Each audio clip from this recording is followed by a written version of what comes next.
How's my connection today? All right, I guess it's good.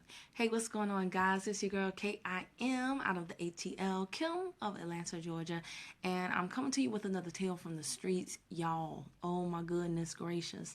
If I tell you what this woman told me, it just blew me away. So I was talking to. I'm going to jump right in it. Okay, I was talking to this young lady, and she works at this 24-hour fast food place. And I was like, oh, how you like it? And she said, oh, I like it better than the last place I was at. And she told me the name of the place. It's another fast food place that's actually, more high-end, upscale, I guess you could say. And this place has a pretty good reputation. So I was like, oh, really? You like this better than that? And she was like, yeah. I said, why? And so at the last place, she was a supervisor, and she just told me, well, the way that they had me do my staff, I just really didn't like. So I asked her for an example, as I frequently do, because I like to dig. If someone's willing to share, I want to get all the deets. Okay?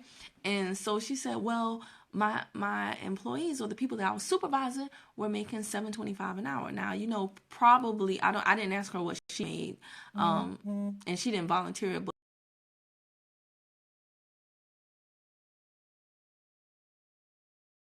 our menu was $8.65.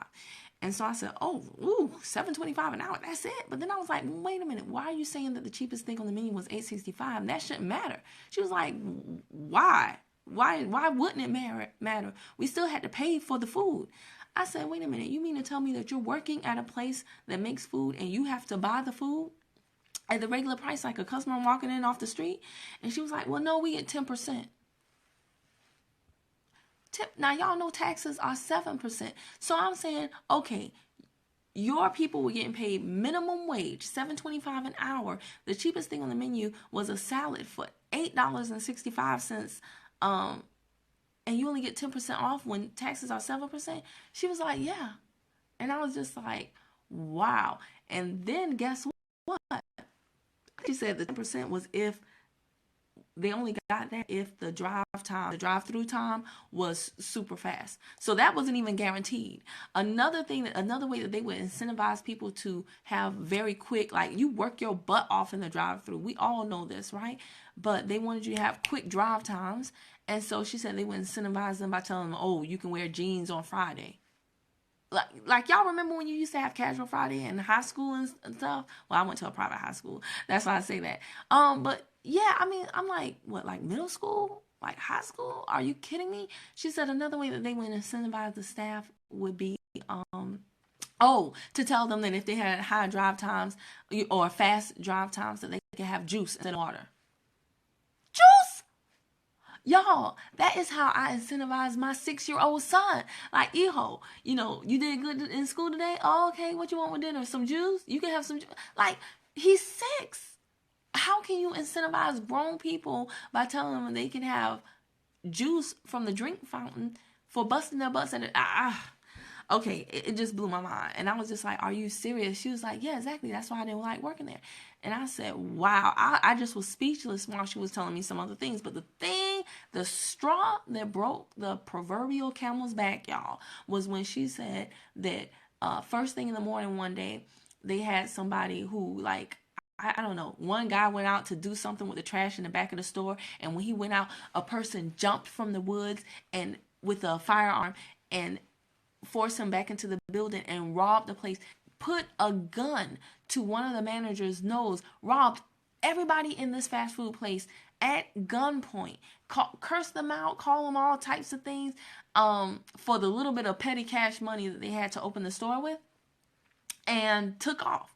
They found the person 3 days later, but that wasn't even important. The thing that's important, y'all, is after the robbery, first thing in the morning, the manager or the owner, whoever, the top dog came through, right? And basically to replace the money that he only came through to replace the money that was taken from the petty cash so they could have the money to open up the registers for the store. Do you get what I'm saying? So those people still had to work that day.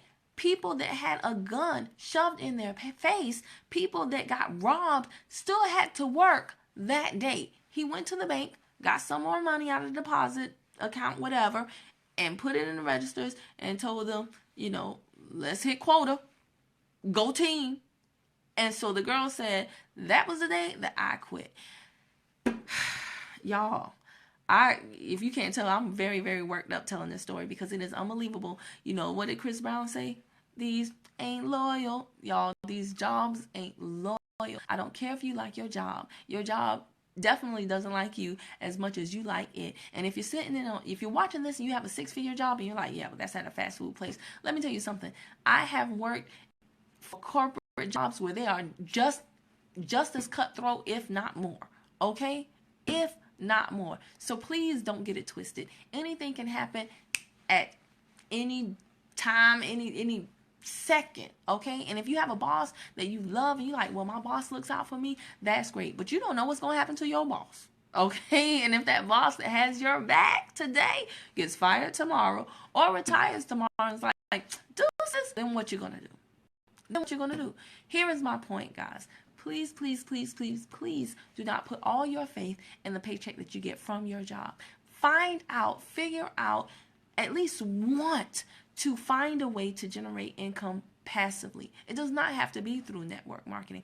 I don't care if you write a flip book, a children's book.